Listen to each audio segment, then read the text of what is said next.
بجائے ان تینوں معاملات میں میری مدد آپ کے ساتھ رہے گی اور وہ جو ہے کسی بغیر موجود ہے. شکریہ.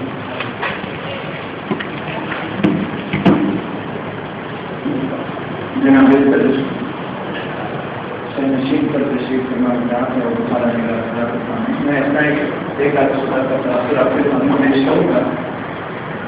اردو میں اخلاقی افطار کے عنوان پر سیمینار کا انعقاد کہیں عمل میں نہیں آیا.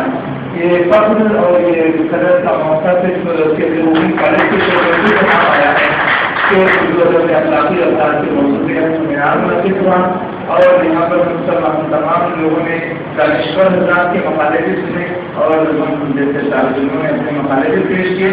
تو ہوا یہ ہے کہ ادبی افطار کیا ہوتے ہیں, اخلاقی افطار کیا ہوتے ہیں, ادبیات کیا ہوتی ہیں, پھر اس میں اس کا تعلیم کیسے ہوتا ہے, پھر اخلاقیات کی ہم تعریف کیسے کریں گے. ان تمام موضوعات پر ہم نے کل کے کلام کیا ہے. ایک دستاویزی نوعیت کا کام ہوا ہے, یہ بہت خوشی کی بات ہے. لیکن میں بہت ہی ادب و احترام کے ساتھ یہ عرض کرنا چاہوں گا کہ بہت ہی کم مسائل کے اندر جناب یاسین صاحب نے اتنا اچھا سیمینار جو منعقد کیا ہے یہ بہت ہی شاندار بات ہے اور قابل ستائش بات ہے. لیکن اگر مسائل میں اضافہ ہو جائے اور اگر ان کے اور ہاتھ محفوظ کیے جائیں اور انہیں آزادی فراہم کی جائے اور اگر ان کو جو ہے کام کرنے کے اس طرح سے مواقع ملے تو اور شاندار پیمانوں پر سیمیناروں کا انعقاد کرنے آ سکتا ہے.